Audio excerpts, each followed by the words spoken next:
Alors bonjour tout le monde, bienvenue à cette sixième partie sur l'Apocalypse pour l'actualité biblique. Donc aujourd'hui on va vraiment s'attaquer à l'Apocalypse, finalement. Après 6 parties, on va finalement tourner dans le livre de l'Apocalypse.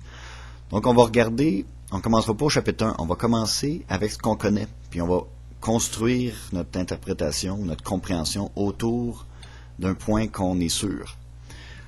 Donc, on a vu beaucoup de versets comme 1 Corinthiens 15, 51, 52, 1 Thessaloniciens 4, 15 à 17, Matthieu 24, 31, où que ça parle que l'enlèvement ou la résurrection des morts, ceux qui sont vivants vont être enlevés dans les airs, que c'est à la dernière trompette et à la voix de l'archange.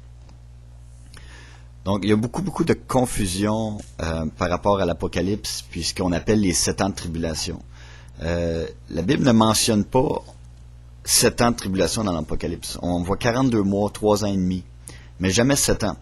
Ça, c'était dans Daniel 12. On va revenir à Daniel pour la dernière semaine. Mais qu'est-ce qui arrive, c'est que souvent, on a toujours interprété l'Apocalypse. Le premier chapitre, ça, c'est les tribulations. Puis là, on met des tribulations partout. Dans le sens que, aussitôt que l'Apocalypse commence, ça, c'est les 7 ans de tribulation. Mais il n'y a rien qui indique que 7 ans de tribulation au chapitre 1 ou même au chapitre 4. Tout ça, ça a été biaisé par tous les concepts théologiques qu'on a mis. Puis là, tout ce qu'on voit, c'est qu'on voit un 7 ans de tribulation partout. Mais quand je lis l'Apocalypse, il n'y a pas 7 ans de tribulation. Le mot tribulation est écrit une fois, quand ça parle de la grande tribulation. Paul parle beaucoup de tribulation. Il dit qu'il nous faut rentrer dans le royaume de Dieu par plusieurs tribulations. Donc je pense que c'est un terme qu'on a abusé pas mal du terme 7 ans de tribulation, 7 ans de tribulation. Puis là, on ne voit plus rien parce que tout ce qu'on voit, c'est les 7 ans de tribulation. Il y a des tribulations, c'est-à-dire des épreuves qui passent, et il y a le jugement de Dieu. Et souvent, on confond, on met tout dans le même paquet. Donc c'est important de comprendre la Bible dans son ensemble. Puis il y a toujours des versets qui mettent, comme par exemple les 3 jours, Jésus, 3 jours dans la baleine de Jonas, c'était une image de Jésus-Christ qui allait être 3 jours mort et ressuscité le 3e jour. Il y avait beaucoup d'images comme ça. Et si vous regardez un peu les images des 7 trompettes, des 7 sceaux, quand on commence l'Apocalypse, il y a 7 sceaux. Puis le 7e sceau, il y a quoi? Il y a 7 trompettes. Chaque ange a une trompette et sonne trompette une à la fois. Et la 7e trompette, ça dit la dernière trompette à la voix de l'archange. Là, le mystère de Dieu va s'accomplir. Mais si vous regardez un exemple dans l'Ancien Testament de Jéricho, la prise du pays promis, c'est quoi? Dieu avait dit, vous allez marcher 7 fois, pendant 7 jours, une fois autour de la ville, pendant 7 jours. Le 7e jour, vous allez faire 7 fois le tour de la ville.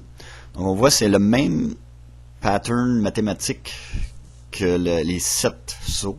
Le 7e sceau, il y a 7 trompettes. Et la 7e journée, chaque sacrificateur avait chacun une trompette et sonnait de la trompette. Tous les 7 jours étaient en silence, mais le 7e jour, le premier tour, il y avait la trompette qui sonnait. Le 2e tour, il y avait une trompette qui sonnait. Le 3e tour, et c'est seulement la 7e que le peuple a crié. Et là, les murs se sont écroulés. Donc la 7e trompette, c'était quand le peuple est rentré dans le pays promis. On voit un peu la même chose avec le jubilé. À chaque 7 ans, il y avait une trompette qui sonnait pour une célébration. Et après 7 fois 7 ans, donc la dernière trompette, là, c'était l'année du jubilé, où c'était tout l'héritage revenait, puis les dettes étaient effacées. Donc on voit le même pattern tout le temps, 7 fois 7, 7 trompettes. Donc on voit que c'est le même pattern dans l'Apocalypse. On a 7 trompettes, chaque ange sonne la trompette, un peu comme les 7 sacrificateurs sonnaient la trompette.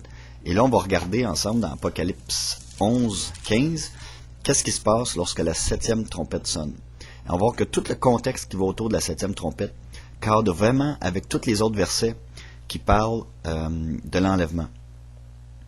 C'est sûr qu'il y a beaucoup de gens il y a beaucoup de controverses par rapport à où est l'enlèvement, parce qu'il n'y a pas, c'est pas écrit explicitement dans l'Apocalypse, voici, ça c'est l'enlèvement. Mais c'est pour ça que tous les autres versets de la Bible nous aident à identifier. Il y en a beaucoup qui mettent ça au chapitre 4 de l'Apocalypse, quand l'ange dit à Jean, monte ici, il y a une porte ouverte, ah, ça c'est l'enlèvement, regarde, il dit à Jean, monte ici. C'est très faible comme argument, parce qu'il y a juste un verset qu'ils utilisent. Ils ne mettent pas en contexte avec tous les autres versets. Ce que ça veut tout simplement dire dans le chapitre 4, c'est que Jean est amené pour prophétiser. Un peu comme Ézéchiel, il a été pris, il a été élevé de la terre pour pouvoir prophétiser. Donc, c'est pas nécessairement par extension l'enlèvement. Il y en a aussi qui argumentent, l'Église n'est pas mentionnée après le chapitre 3, donc bingo, l'Église n'est plus là. Ça ne veut pas nécessairement dire, Jésus, il parle de la destruction de Jérusalem en 70 après Jésus-Christ, dans le Matthieu 24, puis il ne parle pas de l'Église. Ça veut-tu dire qu'après 70 après Jésus-Christ, c'est l'enlèvement? Non, c'est pas une argumentation qui est très solide. Il faut vraiment voir tous les versets pointent vers cette direction, que c'est la 7e trompette. Donc on va lire ensemble Apocalypse 11, verset 15.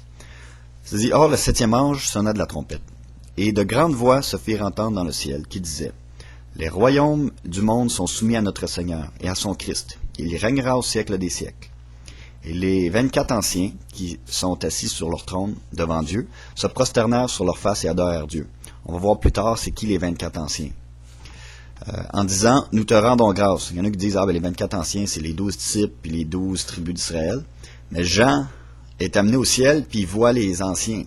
Donc, si Jean est un ancien, ben là, il se verrait en double, là, puis il serait vu. Fait que ça s'accorde pas dans cette interprétation-là. Bon, on va y revenir, ça. Donc, verset 17, en disant, nous te rendons grâce, Seigneur Dieu Tout-Puissant, qui est, qui était et qui sera, de ce que tu as pris en main ta grande puissance, de ce que tu es entré dans ton règne. Donc, 7e trompette, Jésus rentre dans son règne, un peu comme la 7e trompette de Jéricho, le peuple rentrait dans le règne du pays promis. Les nations se sont irritées, mais ta colère est venue, ainsi que le temps de juger les morts et de récompenser tes serviteurs les prophètes et les saints et ceux qui craignent ton nom, petits et grands, et de perdre ceux qui perdent la terre. Et le temple de Dieu s'ouvrit dans le ciel, et l'arche de son alliance parut dans son temple. Il y eut des éclairs et des voix, et des tonnerres, et un tremblement de terre, et une grosse grêle. On va lire le chapitre 12. Verset 1. Or, il parut un grand signe dans le ciel, une femme revêtue du soleil, et ayant la lune sous ses pieds, et sur sa tête une couronne de 12 étoiles. Il y en a beaucoup qui disent, chapitre 12, ça c'est un flashback, tout ça, mais à l'époque, il n'y avait pas, quand ça a été écrit, il n'y avait pas de chapitre ni de verset. C'est nous autres qui avons rajouté ça pour s'aider à comprendre. Donc, le chapitre 11 et 12 s'enchaînent. Donc, c'est pas deux histoires différentes. C'est comme le temple s'ouvre au verset 19, puis là, il y a un signe qui paraît dans le ciel. Chapitre 12, verset 2. Elle était enceinte, et elle criait, étant en travail, et souffrant des douleurs de l'enfantement. Il parut aussi un autre signe dans le ciel. Voici un grand dragon, couleur de feu, ayant 7 têtes et 10 cornes, et sur ses têtes 7 diadèmes. Et sa queue entraînait la 3e partie des étoiles du ciel, et elle le jeta sur la terre. Puis le dragon s'arrêta devant la femme qui allait accoucher, afin de dévorer son enfant quand elle aurait enfanté. Or, elle enfanta un fils, qui devait gouverner toutes les nations avec un sceptre de fer, et son enfant fut enlevé vers Dieu et vers son trône. Et la femme s'enfuit dans le désert, où Dieu lui avait préparé un lieu, afin qu'elle fût nourrie pendant 1260 jours. Donc ça, c'est 3 ans et demi. Alors il y eut un combat dans le ciel. Michel et ses anges combattirent le dragon, et le dragon combattait avec ses anges. Ils ne furent pas les plus forts, et leur place ne se trouva plus dans le ciel. Et le grand dragon, le serpent ancien, appelé le diable et Satan, celui qui séduit tout le monde, fut précipité sur la terre, et ses anges furent précipités avec lui. Puis j'entendis dans le voix une grande voix qui disait, « Maintenant sont venus le salut et la force, et le règne de notre Dieu, et la puissance de son Christ. Car l'accusateur de nos frères, qui les accusait jour et nuit devant la face de notre Dieu, a été précipité. Ils l'ont vaincu par le sang de l'agneau et par la parole à laquelle ils ont rendu témoignage. Ils n'ont point préféré leur vie à la mort. C'est pourquoi réjouissez-vous, cieux, et vous qui habitez. Malheur à vous, habitants de la terre et de la mer, car le diable est descendu vers vous en grande fureur, sachant qu'il y a peu de temps. » On va s'arrêter ici pour la lecture. Donc, il y a plusieurs choses qu'on voit ici. Premièrement, au verset 19 du chapitre 11, on voit que le temple est ouvert, que le ciel est ouvert, qu'il y a une voix qui se fait entendre du temple. Donc, gardez ça en mémoire parce qu'on va voir des versets dans l'Ancien Testament qui parlent exactement de ça. Ensuite, on voit un signe qui apparaît dans le ciel, une femme. Donc, c'est qui cette femme-là? Il y en a qui disent, ça c'est Marie, puis l'enfant c'est Jésus. Ok, on va regarder, est-ce que c'est possible? Il faut toujours tester notre interprétation. Alors, ensuite, il y a un enfant mâle qui naît. C'est qui? Est-ce que c'est Jésus? Il y en a beaucoup qui pointent Psaume 2, parce que ça dit que l'enfant va paître les nations avec un sceptre de fer.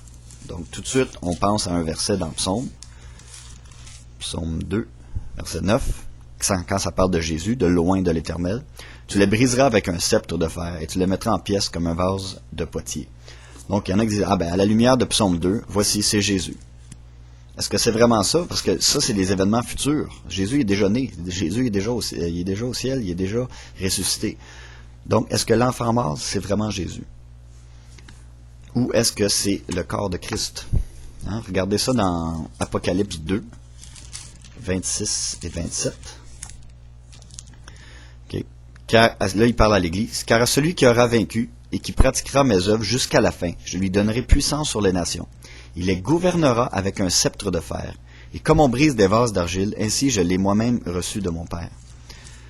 Ah, donc c'est qui va régner avec un sceptre de fer? À celui qui vaincra. Mais dans le Psaume 2, ça nous parle de Jésus. Mais justement, l'Église, c'est quoi? C'est le corps de Christ. Donc l'enfant qui vient de naître, si on met ça en contexte, c'est quoi? La 7e trompette sonne, les morts en Christ vont ressusciter. Nous, les vivants, on va être enlevés avec lui pour rejoindre Jésus sur les nuées. Donc, on est enlevé vers le ciel. Et qu'est-ce qu'il y a au chapitre 12? Un grand signe paraît dans le ciel. Une femme est enceinte. Donc, l'enfant qui est en train de naître ici, c'est quoi? C'est le corps de Christ. C'est l'Église, c'est nos corps glorifiés qui sont en train de naître. Puis là, le dragon essaie de nous manger, mais ça marche pas. Donc, l'enfant mâle, c'est quoi? C'est le corps de Christ, c'est l'Église qui est enlevée. Donc, on voit que ça cadre vraiment avec la 7e trompette, qui est vraiment la résurrection des morts. Regardez ça, puis la femme, donc si la femme, c'est notre mère à tous, c'est qui notre mère à tous? On l'avait déjà lu dans la partie 3, je crois. Si on regarde dans Galates chapitre 4, ça nous parle de Jérusalem, la Jérusalem céleste, la vraie Jérusalem. Donc, verset 26, 4, verset 26. Mais la Jérusalem d'en haut est libre. C'est elle qui est notre mère, qui est la mère de nous tous. Donc, quand l'enlèvement arrive, l'enfant naît. La mère, c'est qui? C'est la Jérusalem. On vient de naître dans le monde spirituel. On vient d'avoir nos corps glorifiés. Le corps de Christ est vraiment rendu physiquement au ciel. Regardez avec moi dans Ésaïe 66. Vous allez voir énormément de similitudes avec le scénario de la 7e trompette. Qu'est-ce qu'on a eu quand la 7e trompette? Ça dit Dieu rentre dans son règne. Il y a une voix, le ciel est ouvert, il y a une voix qui sort du temple. Donc si on regarde au verset chapitre 66, verset 6, une voix éclatante vient de la ville. Une voix vient du temple, la voix de l'Éternel qui rend ses ennemis leur salaire. Une voix qui vient de la ville, Jérusalem, céleste, le temple qui s'ouvre. C'est exactement le verset 19 dans Apocalypse 11. Puis le verset d'après, un grand signe parut dans le ciel, une femme est enceinte. Regardez le verset 7 ici, dans Ésaïe 66. Avant d'être en travail, elle a enfanté.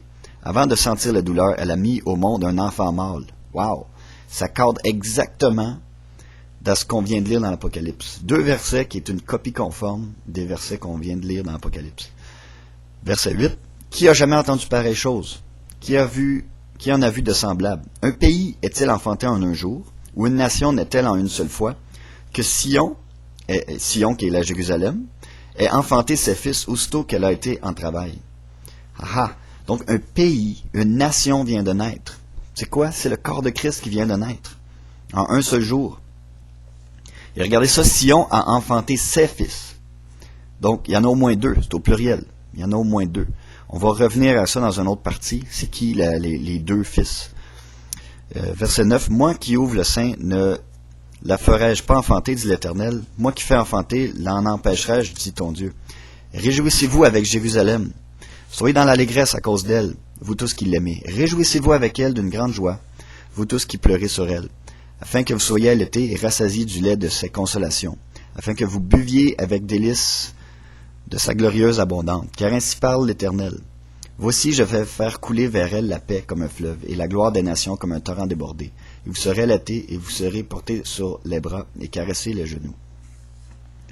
Donc on voit que Sion, ou Jérusalem, c'est notre mère à tous, vient d'enfanter un enfant mâle, qui est l'Église, qui est le corps de Christ, qui va juger avec un sceptre de fer. Ça dit, à celui qui vaincra, il va dominer avec un sceptre de fer avec Jésus.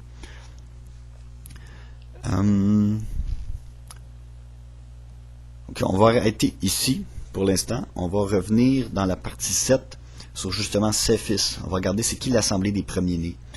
C'est qui l'épouse justement à partir. Si le corps de Christ vient de naître, ben, elle est où l'épouse? On va regarder Daniel 12 aussi avec Michel et ses anges, le combat avec le dragon, qu'est-ce que ça veut dire? Qu'est-ce que ça veut dire le sacrifice perpétuel va cesser? Est-ce que ça veut dire qu'il y a un temple qu'il faut qu'il soit construit à Jérusalem, en briques, là, puis que l'Antéchrist ça soit là? Ça n'a rien à voir avec ce que la Bible enseigne. Tout est vraiment dans des dimensions spirituelles, le vrai sacrifice, pas l'image ou l'ombre des choses à venir, comme ça nous dit dans Hébreu. Donc on va s'arrêter ici, puis on va voir ça dans la partie 7.